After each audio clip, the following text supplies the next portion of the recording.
കടന്നു വന്നിരിക്കുന്ന എല്ലാവർക്കും കർത്താവായ യേശു ക്രിസ്തുവിൻ്റെ വിലയേറിയ നാമത്തിൽ സ്നേഹവന്ദനം അറിയിച്ചുകൊള്ളുന്നു. ഈ നല്ല ഒരു പുതിയ മാസത്തിൻ്റെ ആദ്യത്തെ ആഴ്ചയിൽ നമുക്ക് ദൈവസന്നിധിയിൽ കടന്നു വന്ന് ദൈവത്തെ സ്തുതിപ്പാൻ ദൈവം നമുക്ക് ഭാഗ്യം നൽകിയിരിക്കുകയാണ്. നമുക്ക് ചരിത്രങ്ങൾ നോക്കുകയാണെങ്കിൽ പോയ ഒരാഴ്ചത്തെ ചരിത്രം നോക്കിയാൽ 2 മരണം നമ്മുടെ തൊട്ടടുത്ത് നടന്നു എന്നുള്ള വസ്തുതയാണ്. ഇന്ന് വായിച്ചതായ സങ്കീർത്തനം 41 അവിടെ പറയുന്നു, എളിയവനെ ആദരിക്കുന്നവൻ ഭാഗ്യവാൻ, അനർത്ഥ ദിവസത്തിൽ യഹോവ അവനെ വിടുവിക്കും. യഹോവ അവനെ കാത്ത് ജീവനോടെ പാലിക്കും. അവൻ ഭൂമിയിൽ ഭാഗ്യവാനായിരിക്കും. അവൻ്റെ ശത്രുക്കളുടെ ഇഷ്ടത്തിന് നീ അവനെ ഏൽപ്പിക്കുകയില്ല. യഹോവ അവനെ രോഗശയ്യയിൽ താങ്ങും. ദീനത്തിൽ നീ അവനെ കിടക്ക എല്ലാം മാറ്റി വിരിക്കുന്നു. യഹോവേ, എന്നോട് കൃപ തോന്നി എന്നെ സൗഖ്യമാക്കണം. സങ്കീർത്തനക്കാരനായ ദാവീദ് വലിയ ഒരു സംഗതിയാണ് ഇവിടെ പറയുന്നത്. വേദപുസ്തകത്തിൽ ഞാൻ പലപ്പോഴും പല സ്ഥലങ്ങളിൽ നോക്കുമ്പോൾ ദീനമായി കിടക്കുക എന്നുള്ള ശരിയായിട്ടുള്ള ഒരു മലയാള ഭാഷയാണ്. നമ്മൾ രോഗിയാണെന്നൊക്കെ പറയും. ദീനക്കിടക്കയെ സംബന്ധിച്ച് 2-3 ഭാഗത്ത് മാത്രമേ ആ ദീനക്കിടക്കയെ സംബന്ധിച്ച് പറയുന്നുള്ളൂ. നമ്മുടെ കൂടെയൊക്കെ ഉണ്ടായിരുന്ന കുഞ്ഞുമോന് ദൈവസഭയിൽ നിന്ന് മാറിപ്പോയി. അവരവരുടേതായിട്ടുള്ള സൗകര്യത്തിനൊക്കെ ഓരോ സഭകളൊക്കെ മാറിപ്പോയിക്കൊണ്ടിരിക്കുന്നു. വളരുക, പിളരുക, ഇതൊക്കെ സ്വാഭാവികമാണ്. വിശ്വാസപരമായിട്ട് എത്രമാത്രം നിലനിൽക്കുന്നു എന്നുള്ളത് മാത്രമേ ഉള്ളൂ. രോഗമായിട്ട് വളരെ കാലം കിടന്നു. ഞങ്ങളൊക്കെ സാധാരണ പോയി കാണാറുണ്ട്. അത്യാവശ്യം പ്രാർത്ഥിച്ചിട്ടൊക്കെ വരാറുണ്ട്. അതുപോലെ മുരളി ഏകദേശം 9 മാസം രോഗിയായിട്ട് കിടന്നു.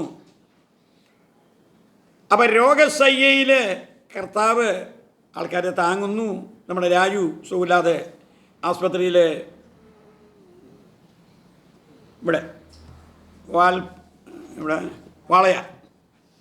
ഇതൊക്കെ സ്വാഭാവികമായിട്ട് നമ്മുടെ ഓരോ പ്രിയപ്പെട്ടവരും രോഗികളായിട്ട് അവശതയായിട്ട് കിടക്കാറുണ്ട്.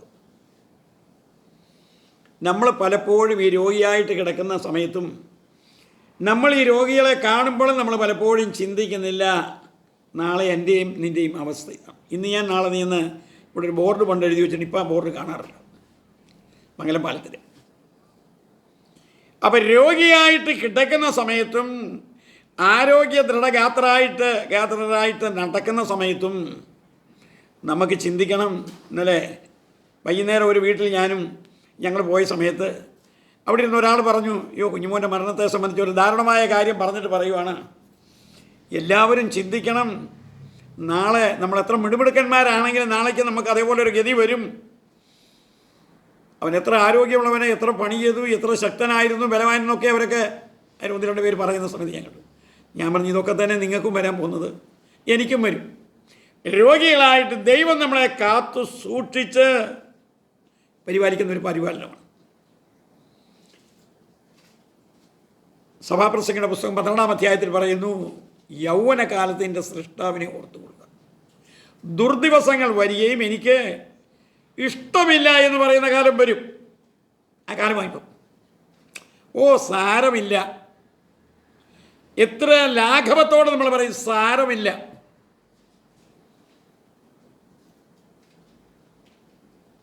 നമ്മുടെ ആരോഗ്യത്തിൻ്റെ രഹസ്യം, നമ്മൾ ഡോക്ടറുടെ അടുത്ത് പോയി നോക്കുമ്പോൾ ഡോക്ടർ നോക്കിയിട്ട് പറയും നമ്മുടെ ആരോഗ്യത്തിൻ്റെ നില.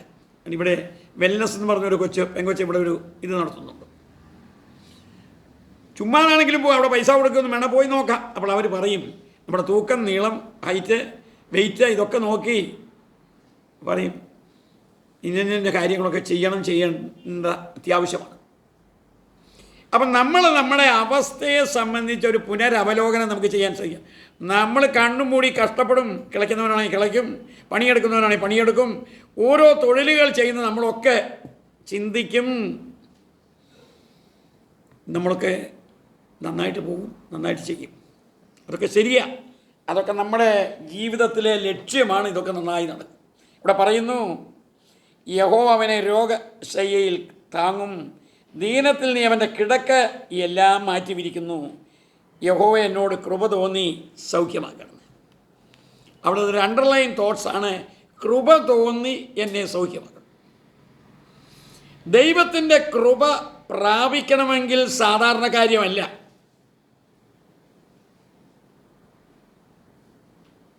ഒരു കാര്യം നമ്മൾ നടത്തണമെങ്കിൽ ആലോചിച്ച് ചിന്തിച്ച് പ്ലാൻഡ് ആയിരിക്കണം.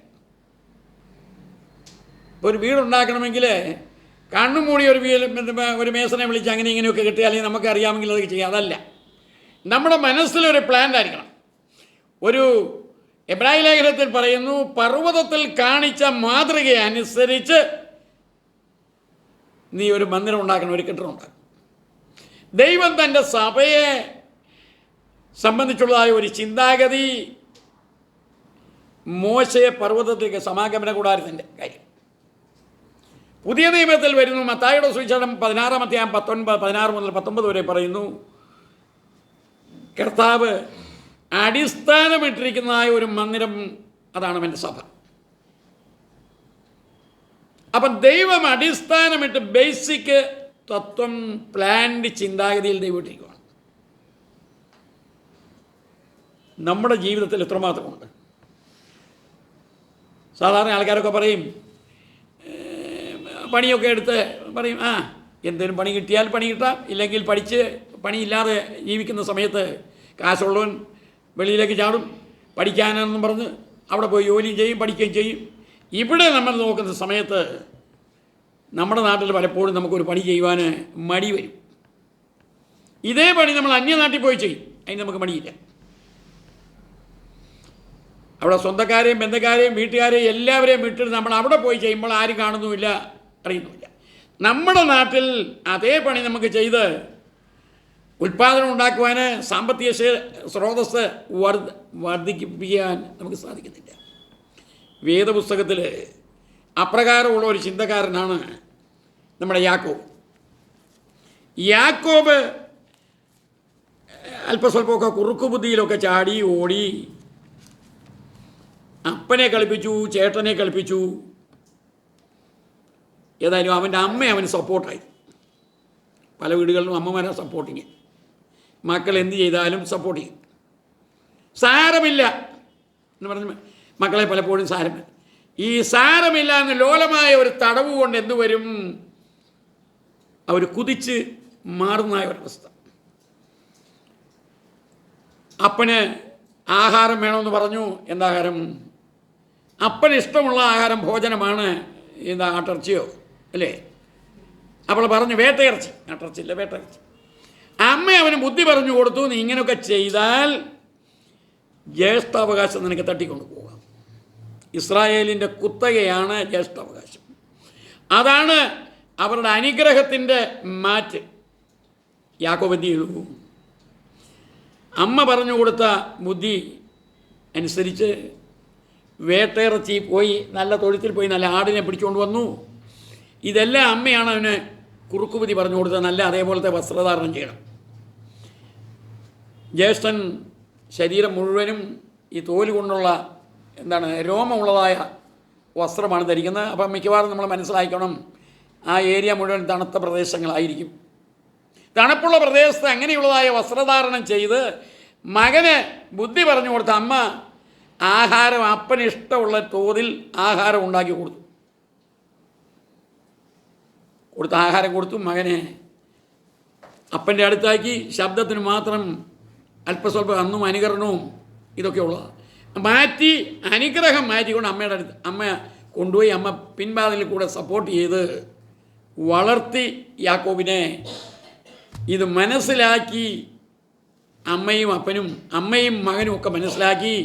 അമ്മ ദീർഘബുദ്ധിയോടുകൂടെ, കാഴ്ചപ്പാടോടുകൂടെ പറഞ്ഞു, ഇടാ, നിൻ്റെ ചേട്ടൻ വന്നാൽ നിന്നെ തല്ലിക്കൊല്ലും, നിന്നെ കൊല്ലും. അതിനു മുന്നേ നീ ചില മാസങ്ങൾ, ചില കാലങ്ങൾ, നമുക്കറിയാം, വനത്തിൽ വേട്ടയാടാൻ പോയിട്ട് കൊണ്ടിരുന്ന സമയമായപ്പോഴത്തേക്ക് ഇവിടെ അപ്പന് രുചികരമായ ആടിൻ്റെ ഇറച്ചി കൊണ്ട് നല്ല വിശിഷ്ടമായ ഭോജനം ഉണ്ടാക്കി മകന് കൊടുത്തു. അപ്പന് കൊണ്ട് കൊടുത്തു.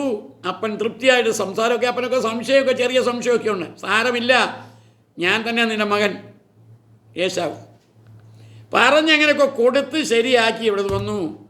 അവനവിടുന്ന് നാട് വിടേണ്ടതായ രംഗം. ഈ യാക്കോബ് ഇതെല്ലാം അനുഗ്രഹം വാങ്ങി അവിടെ നിൽക്കക്കള്ളി ഇല്ലാതെ വന്നപ്പോൾ അമ്മ പറഞ്ഞു, എൻ്റെ ആങ്ങള ലാബാൻ അവിടെ ഉണ്ട്, അവൻ ആ നാട്ടിൽ വലിയ പണക്കാരനാണ്.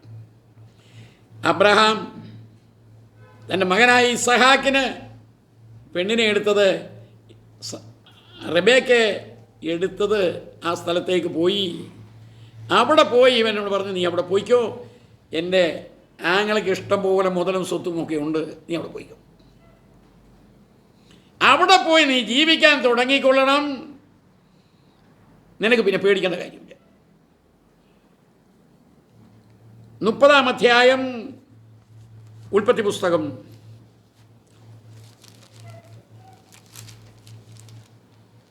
അതിൻ്റെ 29-ാമത്തെ വാക്യത്തിൽ മുതൽ തുടങ്ങാം. ഞാൻ തരാം, നിനക്ക് എന്ത് പ്രതിഫലം വേണം എന്ന് പറക, ഞാൻ തരാമെന്ന് പറഞ്ഞു. അവനോട്, ഞാൻ നിന്നെ എങ്ങനെ സേവിച്ചു എന്നും നിന്റെ ആട്ടിൻകൂട്ടം എൻ്റെ പക്കൽ എങ്ങനെ ഇരുന്നു എന്നും നീ അറിയും. ഞാൻ വരും മുൻപേ നിനക്ക് അല്പമേ ഉണ്ടായിരുന്നുള്ളൂ, ഇപ്പോൾ അത്യന്തം വർദ്ധിച്ചിരിക്കുന്നു. ഞാൻ കാൽ വച്ചിടത്തൊക്കെയും യഹോവ നിന്നെ അനുഗ്രഹിച്ചിരിക്കുന്നു. ഇനി എൻ്റെ സ്വന്തം ഭവനത്തിന് വേണ്ടി ഞാൻ എപ്പോൾ കരുതും എന്ന് പറഞ്ഞു. ഞാൻ നിനക്ക് എന്ത് തരേണം എന്ന് അവൻ ചോദിച്ചാണ് യാക്കോബ് പറഞ്ഞത്, നീ ഒന്നും തരേണ്ട, ഒരു കാര്യം, ഈ കാര്യം നീ ചെയ്തു തന്നാൽ ഞാൻ നിൻ്റെ ആട്ടിൻകൂട്ടത്തെ ഇനിയും മേയിച്ച് പാലിക്കാം. യാക്കോബ് തൻ്റെ അമ്മായിയപ്പനും തൻ്റെ അമ്മാവനുമാകുന്ന ലാബാനോട് പറയുവാണ്, ഞാൻ വരുന്ന സമയത്ത് നിനക്ക് അല്പമേ ഉണ്ടായിരുന്നുള്ളൂ, ഇപ്പോൾ അത് അത്യന്തം വർദ്ധിച്ചിരിക്കുന്നു. ഞാൻ കാൽ വെച്ചിടത്തൊക്കെയും യഹോവ നിന്നെ അനുഗ്രഹിച്ചിരിക്കുന്നു. ഇനി എൻ്റെ സ്വന്തം ഭവനത്തിന് വേണ്ടി ഞാൻ എപ്പോൾ കരുതും. ഈ സ്വന്തം ഭവനത്തിന് വേണ്ടി കരുതുവാൻ നമുക്കൊക്കെ വിഷമം. പലരും പറയാറുണ്ട്, സ്വന്തം ഭവനത്തിന് വേണ്ടിയൊക്കെ ഉണ്ടാക്കി അവസാനം കണ്ണുനീരോടുകൂടി വീട്ടിൽ നിന്ന് പുറത്തിറക്കി പോകാറുണ്ട്. പല അപ്പന്മാർ പറയാറുണ്ട്. അത് കേട്ടപ്പോൾ ഞാൻ ഓർത്തു, അധ്യാപി എന്ന് പറയുന്ന ഒരു പണ്ട് കാനമീജയെ എഴുതിയൊരു പുസ്തകം എഴുതി. കാനമീജയെ ഒരു പുസ്തകം എഴുതി, ഒരധ്യാപിക ആ വീട്ടിലുള്ള എല്ലാ അനിയത്തിമാരെയും പഠിപ്പിച്ചു. മൂത്തവളായിരുന്നു. അപ്പൻ ഇവളെ ഒരു കറവ പശുവാക്കി വീട്ടിൽ നിർത്തി കെട്ടിച്ചില്ല. ഇഷ്ടം പോലെ കാശ്, അധ്യാപികയ്ക്ക് കിട്ടുന്ന കാശ് കൊണ്ട്, വരുമാനം കൊണ്ട് ആ കുടുംബം നന്നായിട്ട് പോഷിപ്പിച്ചു. ഇവൾക്ക് കല്യാണം വരുന്ന സമയത്ത്, കാരണം ഇവൾ ജോലിക്കാരിയായതുകൊണ്ട് കല്യാണം ധാരാളം വന്നുകൊണ്ടേയിരുന്നു. അപ്പോൾ അപ്പച്ചൻ പറയുന്നവരെ, മോളെ അനിയത്തിയെ കെട്ടിക്കട്ടെ, അത് കഴിഞ്ഞിട്ട് നമുക്ക് നിന്നെ മോളെ ശരിയാക്കാം. എല്ലാ മക്കളെയും കെട്ടിച്ച് ചേട്ടത്തി കുന്നംകുളം ചേച്ചിമാരെ പോലെ ആയിപ്പോയി. ഈ കുന്നംകുളം ചേച്ചിമാരെ അവിടെ കല്യാണം വെറുത്ത് നിൽക്കുന്ന പെണ്ണുങ്ങളാണ് കൂടുതലും. ഓരോ കുടുംബങ്ങളിൽ 2-3 സഹോദരിമാരുണ്ട്. വിശ്വാസ ഭവനങ്ങളില്ല, സാധാരണ വീടുകളിലല്ല. വിവാഹം വിലക്ക് നിൽക്കുന്ന ഒരവസ്ഥ പോലെ. ഇവിടെ പറയുന്നു, ആ കഥയുടെ സാരാംശം എന്തെന്ന് ചോദിച്ചാൽ, ചെയ്യേണ്ടത് ചെയ്യാൻ സാധിക്കാത്ത പോയതായ ഒരവസ്ഥയിൽ ഇവിടെ ലാബാൻ്റെ വീട്ടിൽ ചെന്ന് നമ്മുടെ യാക്കോബ് അടപ്പെട്ടു. നമുക്കറിയാം, സ്വന്തം ഭവനത്തിന് വേണ്ടി കരുതുവാൻ സാധിക്കാതെ, അതാണ് ആ പോയിൻ്റാണ് ഞാൻ പറഞ്ഞത്. കുന്നംകുളത്തിൻ്റെ കാര്യം പറഞ്ഞത്. എനിക്ക് പരിചയമുള്ള നല്ലൊരു ടീച്ചറുണ്ടായിരുന്നു ഇവിടെ, തങ്കമ്മ ടീച്ചർ. ഭവനത്തിന് വേണ്ടി അവരുടെ ആങ്ങളെ എൻ്റെ കൂട്ടുകാരൻ്റെ സുവിശേഷകനായിരുന്നു. ബാംഗ്ലൂർ ഞാൻ പഠിക്കുന്ന കാലത്ത് അയാൾ അന്ന് CM ഷാമുവൽ എന്ന് പറഞ്ഞാൽ അവസാനം സിലോൺ ഇന്ത്യൻ പെന്തക്കോസ്റ്റിലെ ഷൊർണൂർ ഒറ്റപ്പാലത്തെ വലിയ ഹെഡായി. ഭവനത്തിന് വേണ്ടി കരുതുവാൻ തക്കവണ്ണം ആ സ്ത്രീ, ആ ചേച്ചി, ആ ടീച്ചറെ സാധിച്ചില്ല. അവർ മരിച്ചുപോയി. അവരുടെ സ്ഥലമൊക്കെ ഇപ്പോൾ ഇടിച്ച് ലെവലാക്കി. ഇവിടെ ഉണ്ണാലച്ചൻ്റെ സ്കൂളിലെ ടീച്ചറായി. ഈ ഭവനത്തിന് വേണ്ടി കരുതുവാൻ ആർക്കും സാധിച്ചില്ല. യാക്കോബ് പറയുന്നു, എൻ്റെ സ്വന്തം ഭവനത്തിന് വേണ്ടി ഞാൻ എപ്പോൾ കരുതും. സ്വന്തം ഭവനത്തിന് വേണ്ടി കരുതുവാൻ അവന് സമയം കിട്ടിയില്ല. അവൻ ലാബാൻ്റെ കുടുംബത്തിൽ 2 മക്കളെ കെട്ടി, ലേയയും റാഹേലിനെ കെട്ടുവാൻ തക്കവണ്ണമാണ് അവൻ അവിടെ കൂടിയത്. അമ്മാവൻ്റെ വീട്ടിലവിടെ പോയി കൂടി പണി ചെയ്തു. 6 വർഷം പണി ചെയ്തു. പിന്നെന്ത് ചെയ്തു? അന്നേരമാണ് അവന് ബോധവും ഉണർവും ഉണ്ടായത്. വിവാഹം കഴിക്കണം. പെൺകുട്ടി അവന് ഇഷ്ടപ്പെട്ട പെൺകുട്ടിയാണ്, സൗന്ദര്യമുള്ള പെൺകുട്ടി. അവസാനം ശരി, ഇവൻ്റെ ആഗ്രഹമനുസരിച്ച് ആ പെൺകുട്ടിയെ കല്യാണം കഴിപ്പിച്ച് കൊടുക്കാമെന്ന് പറഞ്ഞു. അവരുടെയൊക്കെ രീതി ഈ മുസ്ലിങ്ങളുടെ രീതികളെ ആയിരുന്നു, ഇസ്രായേലിൻ്റെ രീതി പോലെ. കല്യാണം നടന്നത് രാത്രിയിലാണ്, ഇവൻ അറിഞ്ഞില്ല. അന്നത്തെ പോലെ ഈ മുഖംമൂടിയൊക്കെ ഇട്ട് കല്യാണം നടന്നു. അവൻ ചെന്ന് പിറ്റേ ദിവസം അറിയുന്നു, അപ്പനോട് ചോദിക്കുന്നു, നീ എന്നെ കളിപ്പിച്ചെന്ന്. അനിയത്തിയെ നിർത്തിയിട്ട് ചേട്ടത്തിയെ നിർത്തിയിട്ട് അനിയത്തിയെ കെട്ടിച്ചു കൊടുക്കില്ല. നീ ഒരു കാര്യം ചെയ്തോ, കുഴപ്പമില്ല, ഒരു 7 വർഷം കൂടെ പണിയെടുക്ക്, ഞാൻ നിനക്ക് അവളെ കെട്ടിച്ചു തരാം. മൊത്തം 14 വർഷം 2 ഭാര്യമാരെ സ്വീകരിക്കുവാൻ തക്കവണ്ണം അവൻ അവിടെ പണിയെടുത്തു. അവൻ കഷ്ടപ്പെട്ടു. അവൻ ചോദിക്കുവാണ്, എൻ്റെ ഭവനത്തിന് വേണ്ടി ഞാൻ എപ്പോൾ കരുതും? എടാ, നിനക്ക് 2 ഭാര്യമാരും 2 വെപ്പാട്ടികളല്ലേ? 2 വെപ്പാട്ടികളുമുണ്ട്. അതിൽ എത്ര മക്കളാ യാക്കോബിന്?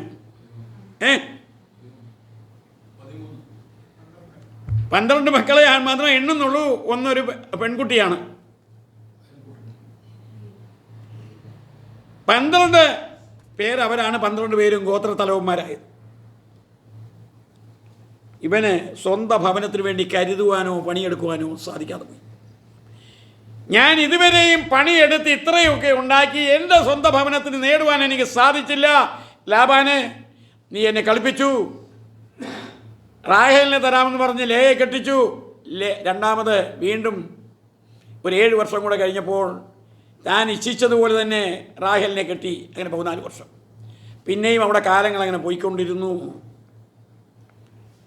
അതാ പറഞ്ഞ്, ഞാൻ വരുന്ന സമയത്ത് നിനക്കൊന്നുമില്ലായിരുന്നു, നിനക്ക് കുറച്ച് മാത്രമേ ഉണ്ടായിരുന്നുള്ളൂ. നമുക്കറിയാം, നാട്ടുമ്പുറത്ത് നമ്മുടെ ആടും മാടും ഒക്കെ നമുക്ക് എത്രയുണ്ട് അത്രയേ ഉള്ളൂ. ദൈവം അനുഗ്രഹിക്കാൻ തുടങ്ങിയ സമയത്ത് ഇഷ്ടം പോലെ വന്നുകൊണ്ടിരുന്നു. അതിന് താഴോട്ടുള്ള ഭാഗങ്ങൾ വായിച്ചു കഴിഞ്ഞാൽ ഇവർ തമ്മിലൊരു എഗ്രിമെൻറ്റ് ചെയ്തു. ഈ ആട് പ്രസവിക്കുന്ന കുട്ടികൾ വരുന്ന സമയത്ത് അതനുസരിച്ചാണ് അവരുടെ മുതൽ. നമ്മുടെ ഇവിടുത്തെ പോലെ ഭൂമിയോ അല്ലെങ്കിൽ മറ്റുള്ളതായ സ്വത്തുക്കളല്ല, കന്നുകാലികൾ, ആടുമാടുകൾ. ഇവരുടെ എഗ്രിമെൻ്റ് കഴിഞ്ഞതിന് ശേഷം ലാബാൻ്റെയാണ് എല്ലാ തള്ളമാടും ആടുമൊക്കെ. ഇവന് പിള്ളമാടും മാത്രമേ കിട്ടുന്നുള്ളൂ.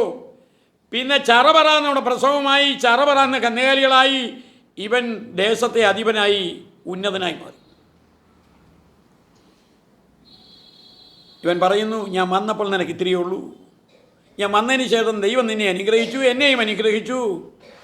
ഇപ്പോൾ ഞാൻ 20 വർഷമാകുന്നു ഇവിടെ വന്ന് നിൻ്റെ മക്കൾ 2 പേരെയും കെട്ടി നിനക്ക് ദാസ്യവേല ചെയ്തു, ഇവിടെ കിടന്നു. ഇനി എൻ്റെ സ്വന്തം ഭവനത്തിന് വേണ്ടി ഞാൻ എപ്പോൾ കരുതും? നമ്മൾ ലോകത്തിൽ വരുന്ന സമയത്ത് നമുക്ക് മനസ്സിലാക്കണം, നമുക്ക് സ്വത്തും മുതലും എല്ലാ സൗകര്യങ്ങളും നമുക്കുണ്ട്. നമ്മുടെ സ്വന്തം ഭവനത്തിന് വേണ്ടി, കർത്താവിന് വേണ്ടി, ദൈവത്തിന് വേണ്ടി നമ്മൾ എത്രമാത്രം കരുതാൻ നമുക്ക് സാധിക്കും. സ്വന്തം ഭവനത്തിന് വേണ്ടി അത് വേണമെങ്കിൽ അങ്ങ് ഓഫ് ചെയ്യും. പിന്നെ നമ്മൾ പറയും, സ്വന്തം ഭവനത്തിന് വേണ്ടി നമുക്ക് കരുതാൻ പലപ്പോഴും നമുക്ക് സമയം കിട്ടാറില്ല. നമ്മൾ സ്വന്തം ഭവനത്തിന് കരുതിയില്ല എങ്കിൽ ഞാൻ പറഞ്ഞു, കുന്നംകുളം ഭാഗത്തെ ഞാനൊരു ഉദാഹരണം പറഞ്ഞു. നമുക്കറിയുന്ന എല്ലാവർക്കും അറിയുന്നതാണ് കുന്നംകുളം ഭാഗത്തെ ഉദാഹരണങ്ങൾ. കുന്നംകുളം അങ്ങനെ ഒരു ഫേമസ് ആയുള്ള കാര്യമാണ്. വിവാഹം കഴിക്കാതെ ഒത്തിരി പേര് സഹോദരിമാരവിടെ ഉണ്ട്. ആ വീട്ടിൽ ഒരു സഹോദരനെങ്കിൽ അവൻ പെണ്ണ് കെട്ടും, അവന് കുട്ടിയും മക്കളും ഉണ്ടാകും. ഇവരൊക്കെ മിക്കവാറും ജോലിക്കാരല്ലാത്തവരല്ല. സ്വന്തം ഭവനത്തെ അവിടെ കൊടുക്കുവാൻ സാധിക്കാതെ വരുന്നതായ കാര്യമാണ്. കാരണം ഇവരുടെ ആൾക്കാരെയൊക്കെ നോക്കിക്കൊണ്ടിരിക്കും. അവരെ കെട്ടിക്കുകയോ അവർക്ക് കുട്ടിയോ മക്കളോ കുടുംബമോ ഒരു ഉന്നത സ്ഥിതി കൊടുക്കുന്നില്ല. അതാണ് ഞാൻ നേരത്തെ പറഞ്ഞ കാനവീജയുടെ ബുക്കിനകത്ത് പറഞ്ഞത്. അവരെ മറന്നു പോകും. ഈ അപ്പച്ചനും അമ്മച്ചിയും ഒക്കെ കാലം തികയുമ്പം തട്ടിപ്പോവും. ആ പാവപ്പെട്ട സ്ത്രീയും അതേപോലെ തട്ടിപ്പോകും. നിങ്ങൾ സ്വന്തം ഭവനത്തിന് വേണ്ടി കരുതാൻ സാധിക്കാത്തതായ ഒരവസ്ഥ. നമുക്ക് എത്രമാത്രം സ്വന്തം ഭവനത്തിന് വേണ്ടി കരുതാൻ സാധിക്കും? ഈ ഭൂമിയിലെ കരുതൽ മാത്രമല്ല, നമുക്ക് കർത്താവ് പറയുന്നു, ഞാൻ നിങ്ങൾക്ക് വേണ്ടി ഒരു ഭവനം ഒരുക്കുവാൻ പോകുന്നു. പോയ ശേഷം ഞാൻ ഇരിക്കുന്ന ഇടത്ത് നിങ്ങളെ ഇരുത്തേണ്ടതിന് ഞാൻ വീണ്ടും വന്ന് നിങ്ങളെ ചേർത്തുകൊള്ളും.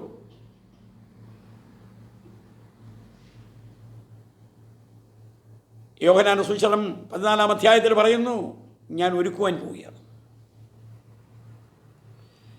എൻ്റെ സ്വന്തം ഭവനത്തിന് വേണ്ടി എനിക്ക് എത്രമാത്രം കരുതുവാൻ സ്വന്തം ഭവനത്തിന് വേണ്ടി നമ്മൾ ചെയ്യുന്നില്ല എങ്കിൽ, തീമോഥെയോസ് 5-ാം അധ്യായത്തിലാണെന്ന് എനിക്ക് തോന്നുന്നത്, സ്വന്തം ഭവനത്തെ കരുതാത്തവൻ അല്ലെങ്കിൽ സ്വന്തം ഭവനത്തിന് വേണ്ടി പണിയെടുക്കാത്തവൻ ആഹാരം കഴിക്കില്ല. പണിയെടുക്കാത്തവൻ ആഹാരം കഴിക്കണ്ട. മൂപ്പന്മാർക്ക് കൊടുത്തിരിക്കുന്ന സന്ദേശത്തിലും മറ്റതിലൊക്കെ പറയുന്നത്. നമുക്ക് എത്രമാത്രം കരുതുവാൻ, സമ്പാദിക്കുവാൻ, നേടുവാൻ ദൈവത്തിന് വേണ്ടി, ഭൂമിയിലെ സമ്പാദ്യം മാത്രമല്ല ദൈവികമായിട്ട് നേടി സൗകര്യം ഉണ്ടാക്കാൻ നമുക്ക് എത്രമാത്രം സാധിക്കും. നമ്മൾ പലപ്പോഴും ദൈവിക കാര്യത്തെക്കുറിച്ച് മറക്കും. പറ്റിയാൽ പോകണം ദൈവത്തെ ആരാധിക്കാൻ, പറ്റിയാൽ പോകണം പ്രാർത്ഥനയ്ക്ക്, യോഗത്തിന്. ഇതൊക്കെ ഞാൻ പലപ്പോഴും ഇതിനോടനുബന്ധിച്ച പല കാര്യങ്ങൾ, ഈ മരണത്തോടനുബന്ധിച്ച പല കാര്യങ്ങളും ഞാൻ ചിന്തിക്കാറുണ്ട്. ആൾക്കാർ പണ്ടൊക്കെ പറയും, പറന്നിടുമേ ഞാൻ കറങ്ങിടുമേ എന്നൊക്കെ പറഞ്ഞ് പാട്ടൊക്കെ പാടിയും. അത് കളിയാക്കി പറഞ്ഞതല്ല, അന്നത്തെ ദൈവഭക്തന്മാർ ഓരോരുത്തരും അത് പറഞ്ഞിട്ടുണ്ട്. ഇവരൊക്കെ കറങ്ങുകയും പറക്കുകയും ചെയ്യും, ആത്മീയമായിട്ട് വളരെ തീഷ്ണത നിൽക്കും. ഇന്നെല്ലാം ആത്മീയവും ഒതുങ്ങിക്കഴിഞ്ഞിരിക്കുകയാണ്. ദൈവത്തെ സേവിപ്പാൻ ദൈവം നമ്മെ വിളിച്ച് വേർതിരിച്ച് ദൈവസന്നിധിയിലാക്കിയിരിക്കുന്നത് രോഗശയ്യയിൽ അവൻ നമുക്ക് താങ്ങാണ്. ദൈവത്തിൻ്റെ കൃപ കൊണ്ട് മാത്രം. ദൈവത്തിൻ്റെ കൃപ മീൻസ് അൺമെറിറ്റബിൾ ഫേവറാണ്, കരുണയാണ്. ദൈവത്തിൻ്റെ കരുണ കൊണ്ടാണ് ഞാനും നിങ്ങളിവിടെ ഈ ഭൂമിയിൽ ജീവിക്കുന്നത്.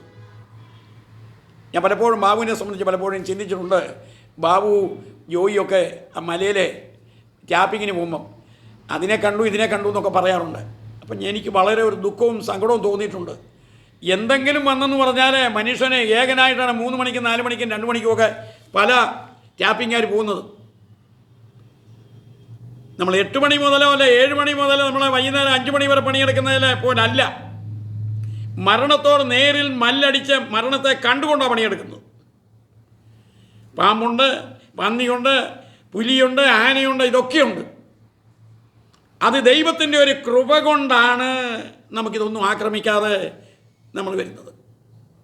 നമുക്കറിയാം, മീൻ പിടിക്കാൻ പോകുന്നവനൊക്കെ മരിക്കുന്നില്ലേ, വിവിധ തൊഴിലുകൾക്ക് പോകുന്നവർക്ക് വരുന്നില്ലേ. സ്വന്തം ഭവനത്തിന് വേണ്ടി കരുതുവാൻ നമുക്ക് എത്രമാത്രം സാധിക്കുന്നുണ്ട്. നമ്മൾ എന്ത് തൊഴിൽ ചെയ്താലും, എവിടെ പോയാലും ഇവിടെ പറയുന്നു, സ്വന്തം ഭവനത്തിന് വേണ്ടി ഞാൻ എപ്പോൾ കരുതും. ജീവിതത്തിൽ കരുതുവാനും ചിന്തിക്കുവാനും സമ്പാദിക്കുവാനും നേടുവാനുള്ളതായ കാലം ഇപ്പോഴാണ് സുപ്രസാദ കാലം, ഇപ്പോഴാണ് രക്ഷാദിവസം. ചിന്തിക്കുവാൻ, നേടുവാൻ, നിലനിർത്തുവാൻ നമുക്കുള്ളതായ സമയമാണ്. ഇപ്പം ഞങ്ങളെപ്പോലെ തലപ്പത്ത് വളം വെക്കരുത്.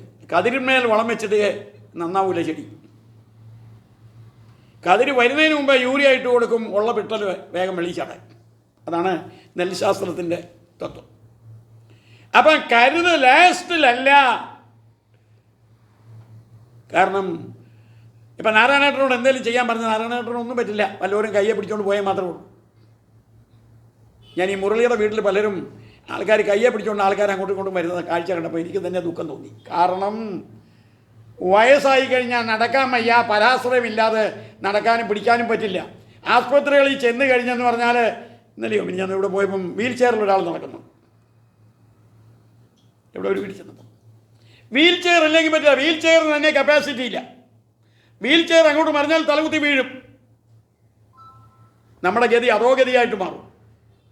സ്വന്തം ഭവനത്തിന് വേണ്ടി നേടി, ദൈവത്തിന് വേണ്ടി നേടുക, നമുക്ക് വേണ്ടി നേടുക, സ്വന്തം ഭവനത്തിന് വേണ്ടി.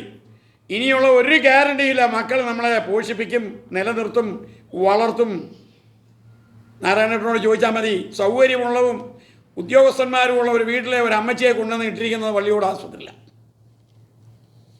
പാവം നാരായണേട്ടനെ ഇടയ്ക്കിടയ്ക്ക് പോയി കണ്ടുകൊണ്ടിരിക്കും എന്ന് പറഞ്ഞാൽ നമ്മുടെ പഴയ രാമകൃഷ്ണൻ്റെ അമ്മ. അപ്പം എല്ലാവരും നമ്മളെ പോഷിപ്പിക്കുമെന്ന് പറഞ്ഞ് നമ്മൾ കാത്തു സൂക്ഷിക്കേണ്ട കാര്യമില്ല. മക്കൾ 18-20 കഴിഞ്ഞാൽ അവിടെ ലൈൻ മാറി, ആണാണെങ്കിലും പെണ്ണാണെങ്കിലും. അനേക ഭവനങ്ങൾ നമ്മുടെ അനുഭവം തന്നെ നമുക്ക് നോക്കുക. നമ്മുടെയൊക്കെ വീടുകളിൽ മക്കൾ പറക്ക പറ്റാൻ തുടങ്ങിക്കഴിഞ്ഞാൽ അവർ പറക്ക പറ്റി പോകും.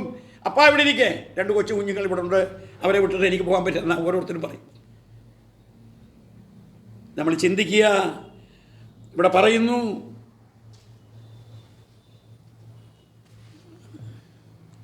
എൻ്റെ സ്വന്തം ഭവനത്തിന് വേണ്ടി ഞാൻ എപ്പോൾ കരുതും.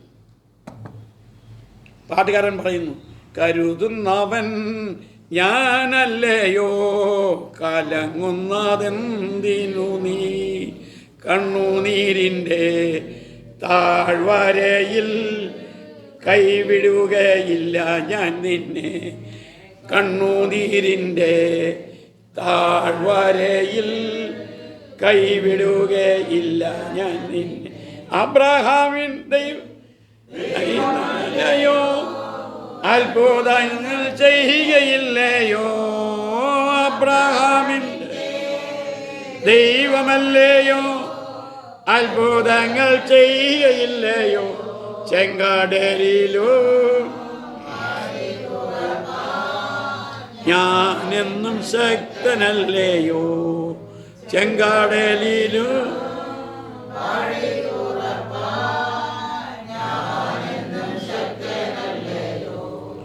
കരുതുന്നവൻ ഞാനല്ലയോ, കണ്ണുനീരിൻ്റെ താഴ്വരയിൽ കൈവിടുകയില്ല ഞാൻ നിന്നെ, കണ്ണുനീരിൻ്റെ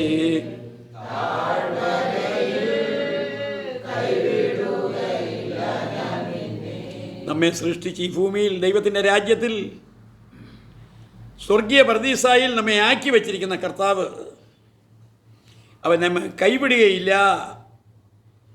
അവിടെ പറയുന്നു,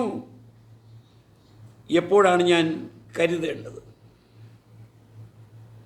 എപ്പോഴാണ് ഞാൻ കർത്താവിനെ അറിഞ്ഞ് ജീവിക്കേണ്ടത്, എപ്പോഴാണ് ഞാൻ ദൈവത്തിന് വേണ്ടി ജീവിക്കുവാൻ എൻ്റെ സമയവും ധനവും എൻ്റെ സർവ്വതും നാം ചിലവിടുന്നത്. നമുക്ക് ദൈവത്തിന് വേണ്ടി ചിലവിടുവാൻ നമുക്ക് സാധിക്കാറില്ല. ഞാൻ പലപ്പോഴും ഈ വാക്യത്തിൻ്റെ അടിസ്ഥാനത്തിൽ പലപ്പോഴും ചിന്തിച്ചിട്ടുണ്ട്. ധാരാളം പിതാക്കന്മാർ കൈ വളരുന്നോ, കാല് വളരുന്നോ, മക്കൾ വളരുന്നോ, അവരെ പഠിക്കുന്നോ, അവരെ പഠിപ്പിക്കുന്നോ, ഈ രീതിയിൽ. ഞാൻ പറഞ്ഞു, പണ്ട് പീച്ചിയിലൊരു ഡെപ്യൂട്ടി കളക്ടറായിരുന്ന ഒരു അമ്മച്ചി കുന്നംകുളത്ത് ഞങ്ങൾ വീട് സന്ദർശനത്തിൽ പോയ സമയത്ത് ആസ്പത്രിയിൽ പോയപ്പോൾ ആ അമ്മച്ചിയെ കണ്ടു. എന്താ അമ്മച്ചിയുടെ സ്റ്റാൻഡിങ് പോയിന്റ് സ്റ്റാറ്റസൊക്കെ എന്താണെന്ന് ചോദിച്ചപ്പോഴാണ് പറഞ്ഞത്, എനിക്ക് 4 ആൺമക്കളുണ്ട്, അവരെല്ലാം വിദേശത്തും ഇവിടെയുണ്ട്, വലിയ ധനാഢ്യന്മാരാ, പീച്ചിയുടെ പ്രദേശത്ത് ധനിയന്മാരാ, സൗകര്യമാണ്. ഞാൻ ഡെപ്യൂട്ടി കളക്ടറായിട്ട് നല്ല പെൻഷൻ വാങ്ങി ജീവിച്ചു. പക്ഷേ എൻ്റെ സ്വന്തം ഭവനത്തിന് വേണ്ടി ഞാൻ എൻ്റെ മക്കളെ വളർത്തുവാൻ തക്കവണ്ണം ഞാൻ പാടുപെട്ടു. ഞാനിവിടെ 20,000 രൂപ മാസം കൊടുത്തിട്ട് അവിടെ കിടക്കുകയാണ്. അന്ന് ആർക്കെ പോളും അതിൻ്റെ തൊട്ടപ്പുറത്ത് കിടക്കുന്നുണ്ട്. ആർക്കെ പോളും മരിച്ചുപോയി, അമ്മച്ചി മരിച്ചു പോയി എന്ന് എനിക്ക് അറിഞ്ഞുകൂടാ. ആർക്കെ പോളിനെ കുറിച്ച് അറിയണമെങ്കിൽ ആർക്കെ പോളും നല്ലൊരു സുവിശേഷകനായിരുന്നു. അപ്പം ഞാൻ ചിന്തിച്ചു, ഇതൊക്കെ നമ്മുടെയൊക്കെ ചരിത്രത്തിൽ സ്വർണ്ണലിപികളിൽ എഴുതേണ്ടതാണ്. അത്യാവശ്യം ചിലർക്ക് മാത്രമേ ആ ഭാഗ്യം കിട്ടുന്നു. ഇവിടെ ഞാൻ പലപ്പോഴും നമ്മുടെ തങ്കമണി നായർ എല്ലാവർക്കും അറിയാം. അയാൾ ആ ഗാംഭീര്യത്തോട് ജീവിച്ചു, ഗാംഭീര്യത്തോട് തന്നെ മരിച്ചു. ഒരു ഹൈന്ദവനാണെങ്കിൽ തന്നെ സ്വന്തം ഭവനത്തിന് വേണ്ടി നമുക്ക് എത്രമാത്രം കരുതുവാൻ നമുക്ക് സാധിക്കുന്നുണ്ട്. ഓരോ പ്രിയപ്പെട്ടവരും. കുഞ്ഞുമോൻ തന്നെ മരിച്ചു. അവിടുത്തെ മരിച്ചു പോയി എങ്കിലും ഭവനത്തിന് വേണ്ടി കരുതി കുറച്ച് വീടോ സ്ഥലമോ ഉണ്ടാക്കിയത് മാത്രമേ ഉള്ളൂ. ശോചനീയമായുള്ള ഒരു മരണത്തിൻ്റെ ചിന്താഗതിയായിരുന്നു. ഒരു മകനേ ഉള്ളൂ. അവൻ ആട്ടുകാലിൽ നിന്ന് കളിക്കുന്ന കണ്ടു. ഇപ്പം അവനോട് ചോദിച്ചാൽ അവൻ അവിടെ ഇല്ല. അവൻ്റെ ഭാര്യ അമ്മയും. രണ്ടാം ദിവസം ഞാനവിടെ ചെന്നപ്പോൾ മരിച്ച വീട്ടിൽ ചെന്നപ്പോൾ മരണ വീട് പൂട്ടിയിട്ടിരിക്കും. അവിടെ ആരുമില്ല. ചോദിച്ചാൽ പറഞ്ഞ് എല്ലാവരും അവിടെ ഇവിടേക്ക് പോയി. സ്വന്തം ഭവനത്തെ കരുതുവാൻ കർത്താവ് നമുക്ക് വേണ്ടി കരുതി സകലവും ചെയ്തിട്ടുണ്ട് എങ്കിലും നമുക്ക് എത്രമാത്രം ദൈവത്തിൻ്റെ സന്നിധിയിൽ ഉത്തരവാദിത്വ ബോധത്തോടു കൂടി നമുക്ക് ചെയ്യുവാൻ സാധിക്കുന്നുണ്ട്. സർവ്വവിധ മുന്നമേ ദൈവത്തിൻ്റെ രാജ്യവും നീതി അന്വേഷിക്കുക, അതോടുകൂടെ സകലവും all the blessing shall be added unto എന്നാണ് പറഞ്ഞിരിക്കുന്നത്. All the blessing shall be added. എല്ലാവിധത്തിലുള്ളതായ നന്മകളും നിൻ്റെ പേരിനോട് ചേർത്ത്. എല്ലാവരും BA BD MD എന്നൊക്കെ എഴുതും, എല്ലാ ഡിഗ്രി എഴുതും. ഇത് പറയുന്നു all blessing shall be added unto. നിന്നോടുകൂടെ തന്നെ എല്ലാം എഴുതും ദൈവം. കാരണം ചങ്കിലെ ചോര കൊണ്ട് അവൻ നിന്നെയും എന്നെയും രക്ഷിച്ചു. ഇവിടെ യാക്കോബ് ചാത്തുകുത്തി ജീവൻ മുഴുവനും കഷ്ടപ്പെട്ട് 2 പെൺകുട്ടികൾക്ക് വേണ്ടി ജീവിച്ചു. 12 മക്കളെ വളർത്തുവാൻ തക്കണം. അവസാനം വന്നപ്പോൾ നമുക്കറിയാം യോസേപ്പ് മിസ്രൈമിലെ മന്ത്രിയായിരുന്നത് കൊണ്ട് ചാപ്പാടടിച്ച് കിടന്നു. ഗോശൻ ദേശത്തെത്തി ആഹാരം കഴിക്കുവാൻ തക്കണം. അവനെ നേരത്തെ വിറ്റത് കൊണ്ട് പൊട്ടക്കിണറ്റിലിട്ടു. അവനെ വിറ്റു. അവിടെ ചെന്നു. അന്ന് മുതലേ അപ്പൻ സ്വന്തം ഭവനത്തെക്കുറിച്ച് ചിന്തിക്കുമ്പോൾ ദുഃഖത്തിലായിരുന്നു. രൂപൻ എന്ന് പറഞ്ഞു, അവനെ വന്യമൃഗങ്ങൾ കൊന്നു. അവൻ്റെ വസ്ത്രം ആ രക്തത്തിൽ മുക്കിക്കൊണ്ട് അപ്പനെ കാണിച്ചു. മനസ്സിലാക്കണം, സ്വന്തം ഭവനത്തിന് വേണ്ടി കരുതിയാൽ മാത്രമേ നമുക്ക് എന്നും എന്നേക്കും ഈ ഭൂമിയിൽ മാത്രമല്ല നിത്യതയിലും സ്വന്തം ഭവനത്തിന് വേണ്ടി കരുതുന്ന ഒരവസ്ഥയായിരിക്കണം. നിത്യത നമ്മളെ സ്വന്തമാക്കി തീർക്കണമെങ്കിൽ ലൈഫ് പ്രിൻസിപ്പിളിൽ നമ്മൾ ജീവിക്കുന്നതായിരിക്കണം. ക്രിസ്തുവേശുള്ളവർക്ക് ശിക്ഷാവിധിയില്ലാത്ത ജീവിതത്തിൽ ജീവിക്കുമ്പോൾ നമുക്ക് കർത്താവിൻ്റെ സന്നിധിയിൽ നമുക്ക് എപ്പോഴും ആയിരിക്കും. എന്താ വേണമെങ്കിൽ ചൂടുണ്ട്.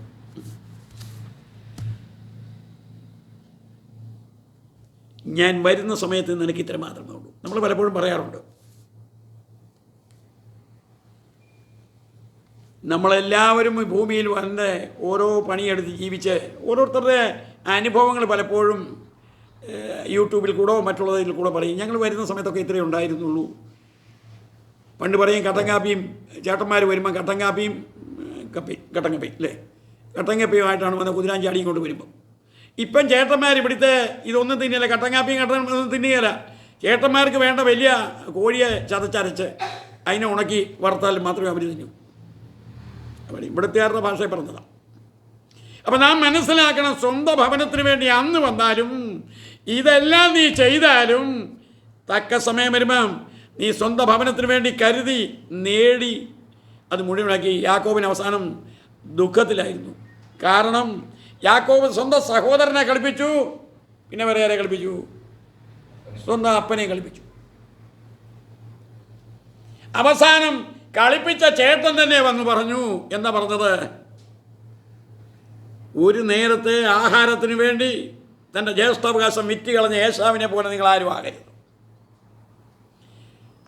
ഏശാവ് ഓർത്തില്ല ഈ ജ്യേഷ്ഠാവകാശത്തിൻ്റെ പുല്ല് വിലയേ ഉള്ളൂ, അത് കാര്യമില്ല. നിത്യജീവൻ്റെ കാര്യത്തിന് വിലയില്ല എന്നാണ് കൂടുതൽ ആൾക്കാർ മനസ്സിലാക്കുന്നത്. അച്ഛൻ്റെ ഭാഷയിൽ പറഞ്ഞാൽ മുങ്ങി പൊങ്ങി, അതല്ല. മുങ്ങിയെ പൊങ്ങിയും ചെയ്യുന്നതല്ല, മുങ്ങി പൊങ്ങി നിലനിൽക്കുന്ന വിശ്വാസത്തിൽ ജീവിച്ചാൽ മാത്രമേ ഉള്ളൂ. ഉറപ്പും സ്ഥിരതയും വിശ്വാസത്തിൽ ഉണ്ടെങ്കിൽ മാത്രമേയോ നിത്യതയിൽ നമുക്ക് കാണാൻ സാധിക്കും. ഇതൊക്കെ പോകും. കുഞ്ഞോൻ ചേട്ടൻ പോയി, മുരളി പോയി, അതേപോലെ ഓരോ ചേട്ടന്മാർ ഇവിടെ തന്നെ ഇപ്പം ഈ ചുറ്റുപാടിൽ തന്നെ ഈ ഒരു മാസത്തിന് 3-4 പേര് പോയി. ഞാൻ അവിടെയൊക്കെ പോകാറുണ്ട്. പോകുമ്പോൾ ഞാൻ ദുഃഖിക്കാറുണ്ട്. ഇവനൊക്കെ ഇത്രയും കാലമൊക്കെ ഞങ്ങൾ പലരും ഒക്കെ ഇവിടെ വന്ന് സുവിശേഷങ്ങളൊക്കെ ഘോഷിച്ചെങ്കിലും ഒരുത്തനും ആ നിത്യതയിലേക്ക് കയറാൻ സാധിച്ചില്ലല്ലോ.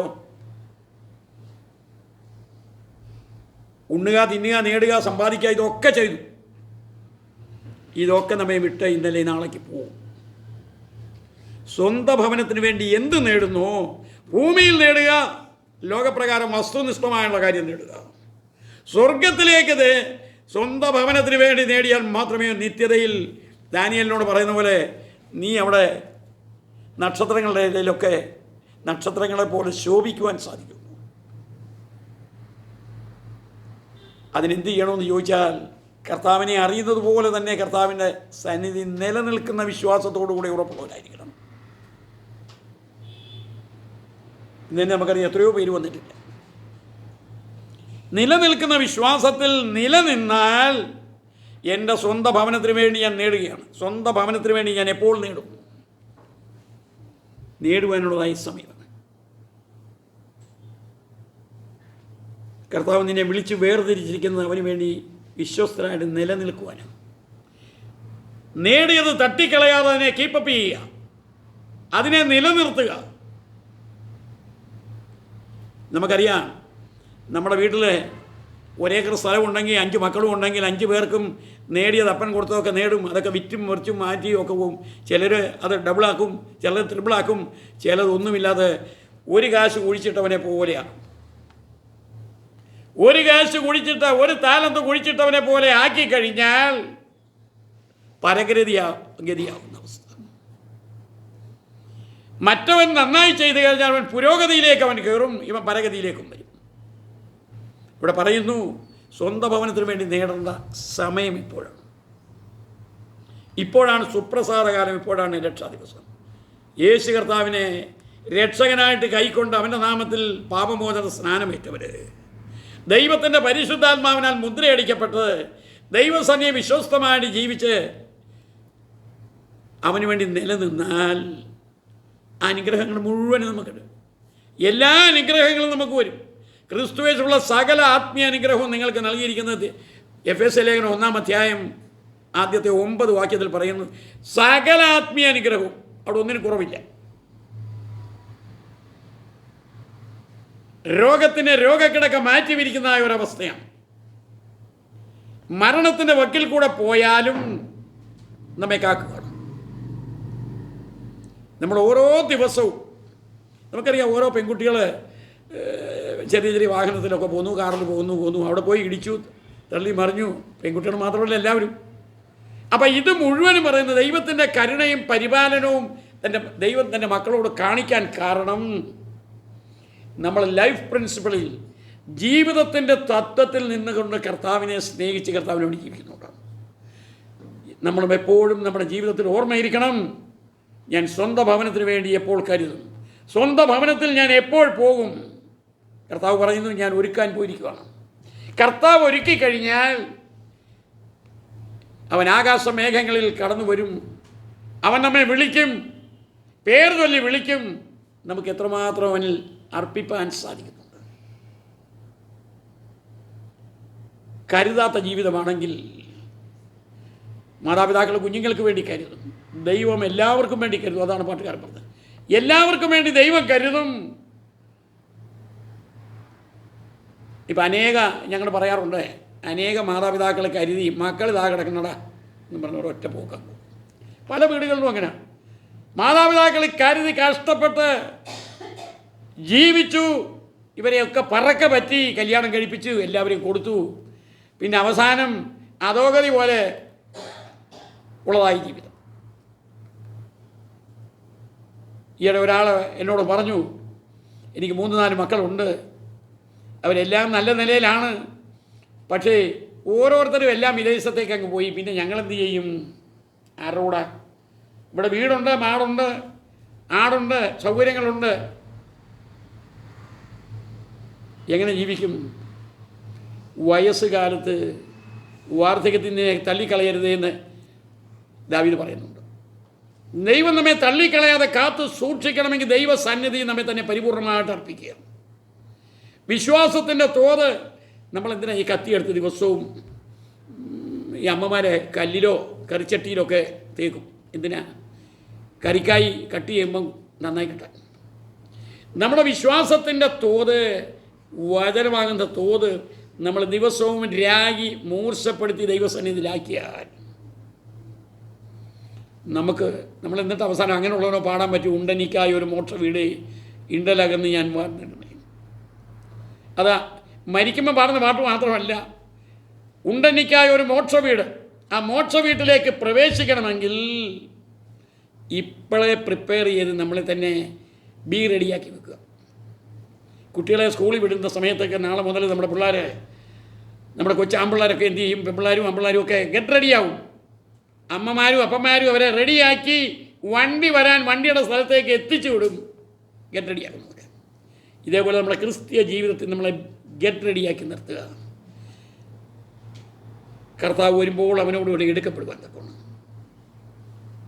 മരിച്ചതിന് ശേഷമല്ല, മരിക്കുന്നതിന് മുൻപേ ഗെറ്റ് റെഡിയാകുക. 10 കന്യകമാരുടെ അനുഭവത്തിൽ 5 കന്യകമാർ, കുഴപ്പമില്ല, ഞാനൊന്ന് കിടക്കട്ടെ. ഞാൻ പലപ്പോഴും പറയാറുണ്ട്, 5:30 ബെല്ലടിച്ചാൽ ഞാൻ ഓർക്കും, 1 മണിക്കൂറൂടെ കിടക്കാൻ എന്നിട്ട് എഴുന്നേക്കാം. 5:30 വെച്ചിരിക്കുന്ന എന്തിനാ? അന്നേരം എക്സസൈസ് എടുക്കാനും പ്രാർത്ഥിക്കാനും അത്യാവശ്യം ടോയ്ലറ്റിൽ പോകാനും ഒക്കെ കൂടെ വെച്ചിരിക്കുന്ന. ഒരു 6:30 കിടക്കട്ടെ, കുഴപ്പമില്ല.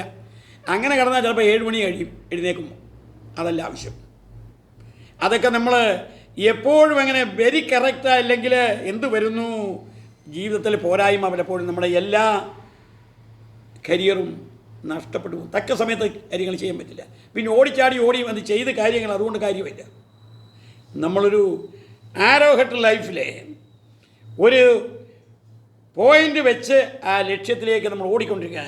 അതുകൊണ്ടാണ് പറയുന്നത്, ക്രിസ്തു യേശുവിലേക്ക് നോക്കിക്കൊണ്ട് യാത്ര ചെയ്യാൻ അപ്പോസ്തലൻ നമ്മെ ഓർമ്മിപ്പിക്കുന്നു. സ്വന്തം ഭവനത്തിന് വേണ്ടി നമുക്ക് എത്രമാത്രം കരുതി. ഞാൻ വരുന്ന സമയത്ത് ഇത്രയേ ഉള്ളൂ. നമുക്കറിയാം, ദൈവസന്നിധി വരുമ്പോൾ നമ്മുടെ സ്റ്റാൻഡിങ് പോയിന്റ് വളരെ കുറവാണ്.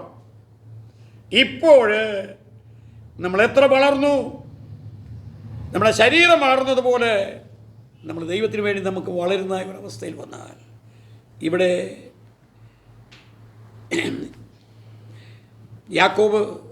യാക്കോബിന് മനസ്സിലായി തൻ്റെ കുറ്റങ്ങളെ സംബന്ധിച്ച്. താൻ ഒത്തിരി കളിപ്പിച്ച് ചാടി വന്നവനാണ്. ഇനി നിൻ്റെ പേര് യാക്കോബ് എന്നല്ല, നിൻ്റെ പേര് ഇസ്രായേൽ എന്നാണ്. കാരണം നീ ഉപാധിയുള്ളവനായി, നീ കളിപ്പിച്ചു വന്നവനായിരുന്നു. അവൻ്റെ കളിപ്പീര് തക്ക സമയത്ത് അവൻ കളിപ്പിച്ചതിന് ഡബിളിങ്ങും ത്രിബിളിങ്ങും കിട്ടി. ചേട്ടൻ്റെ അടുത്തേക്ക് ഓടിപ്പോകുന്ന സമയത്ത് അവൻ എന്തൊക്കെ ഉപായത്തിൽ കൂടെ അവിടെ ചെയ്തോ, പക്ഷേ അവൻ എന്ത് ചെയ്തു? ജ്യേഷ്ഠൻ അവനെ എംബ്രൈസ് ചെയ്തു, അവനെ ആലിംഗനം ചെയ്തു. അവർ സന്തോഷത്തോടുകൂടി ഏശാവിൻ്റെ അടുത്തേക്ക് എത്തുവാൻ സാധിച്ചു. പ്രിയമുള്ളവരെ, നമ്മൾ കർത്താവ് വരുമ്പോൾ കർത്താവിനോടുകൂടെ എടുക്കപ്പെടുകയും എത്തുകയും ചെയ്യണമെങ്കിൽ പാപത്തെ ത്യജിച്ച് പാപത്തെ പ്രാണത്യാഗത്തോളം ചെറുത്ത് നിൽക്കണമെന്നാണ് എബ്രായ ലേഖനം നമ്മെ ഓർമ്മിപ്പിക്കുന്നത്. നമ്മുടെ സ്വന്തം ഭവനത്തിലേക്ക് പോകുവാൻ ഇതുവരെ നമുക്ക് നേടുവാൻ സാധിച്ചില്ല എങ്കിൽ ഇനി മുതൽ നാം ചിന്തിക്കുക, ഒരു സിസ്റ്റമാറ്റിക് ലൈഫ് വെക്കുക, ജീവിതത്തിലൊരു ഉത്തരവാദിത്വ ജീവിതം വെക്കുക. കർത്താവിൻ്റെ സന്നിധിയിൽ പോകും വരെയും ഇവിടുത്തെ ജീവിതം ധന്യമാക്കി തീർത്താൽ മാത്രമേ സാധിക്കൂ. സ്വന്തം ഭവനത്തിന് വേണ്ടി കരുതുന്ന ഒരവസ്ഥ നമ്മൾ കരുതുന്നില്ല എങ്കിൽ തീമത്തിയോസ് പറയുന്നു, പണിയെടുക്കാത്തവൻ തിന്നണ്ട. സ്വന്തം ഭവനത്തെ കാക്കണം, സ്വന്തം ഭവനത്തെ നോക്കണം, സ്വന്തം ഭവനത്തിന് വേണ്ടി അധ്വാനിക്കണം. ആർക്ക് വേണ്ടി അധ്വാനിച്ചിട്ട് കാര്യം? സ്വന്തം ഭവനത്തിന് വേണ്ടി നമ്മൾ നേടണം. പലപ്പോഴും സ്വന്തം ഭവനത്തിന് നേടാതെ നമ്മൾ പലപ്പോഴും പല കാര്യങ്ങൾ ചെയ്യും. അതുകൊണ്ട് നമുക്ക് അത് സ്ട്രോങ് അല്ല, സ്റ്റേബിളായിരിക്കും, ഉറപ്പുള്ളതായിരിക്കണം, സ്ഥിരതയുള്ളതായിരിക്കണം. അങ്ങനെ ജീവിക്കുന്ന സമയത്ത് കർത്താവിൻ്റെ അനുഗ്രഹം നമുക്ക് പ്രാപിപ്പാൻ സാധിക്കും. ഈ ഭൂമിയിൽ സകലവിധ നന്മകളാലും ദൈവം നമ്മെ അനുഗ്രഹിക്കും. രോഗദുഃഖങ്ങളൊക്കെ ഉണ്ടാവാം, അവയെ അതിജീവിപ്പാൻ വേണ്ടതായ ദൈവത്തിൻ്റെ പരിശുദ്ധാത്മാവിൻ്റെ കൃപ പ്രാപിച്ച് ദൈവത്തിൽ നിന്ന് അനുഗ്രഹം പ്രാപിപ്പാൻ നമുക്ക് സാധിക്കും. ദൈവത്തിൻ്റെ സന്നിധിയിൽ കടന്നു വരുമ്പോൾ, അവൻ്റെ മേശയിൽ കടന്നു വരുന്നതായ സമയത്ത് നമുക്ക് ചിന്തിപ്പാനുള്ളതായ മറ്റൊരു കാര്യം കൂടിയാണ് കർത്താവിൻ്റെ മേശയും. അതിനോടനുബന്ധിച്ച് നാം അനുഗ്രഹിക്കുന്ന അനുഗ്രഹപാത്രം ക്രിസ്തുവിൻ്റെ രക്തത്തിൻ്റെ കൂട്ടായ്മയല്ലയോ? നാം നുറുക്കുന്ന അപ്പം അവൻ്റെ ശരീരത്തിൻ്റെയും കൂട്ടായ്മയല്ലേ? കർത്താവിൻ്റെ മേശയിലേക്ക് നാം കടന്നു വരുമ്പോൾ നാം ചിന്തിക്കുക, നമ്മൾ ഉറപ്പുള്ളവരാണ്, സ്ഥിരതയുള്ളവരാണ്. നമ്മുടെ സ്ഥാനം നമ്മൾ നിർണയിച്ച് അത് നിലനിർത്തുന്നത് കൊണ്ട് അവൻ വരുമ്പോൾ അവനോടുകൂടെ നമുക്ക് എടുക്കപ്പെടുവാൻ ഭാഗ്യമുണ്ടാകും. അങ്ങനെയുള്ളവർക്ക് വേണ്ടിയാണ് ഈ മേശ വെച്ചിരിക്കുന്നത്. അങ്ങനെ ഉറപ്പുള്ളവരായിട്ട് സ്ഥിരതയുള്ളവരായിട്ട് കർത്താവുമായിട്ടുള്ള ബന്ധത്തിൽ നാം കടന്നു വരുമ്പോൾ നാം ചിന്തിക്കാൻ മനസ്സിലാക്കണം, കുഞ്ഞാടിൻ്റെ രക്തത്താൽ എന്നെ വിലയ്ക്ക് വാങ്ങി ദൈവത്തിൻ്റെ മക്കൾ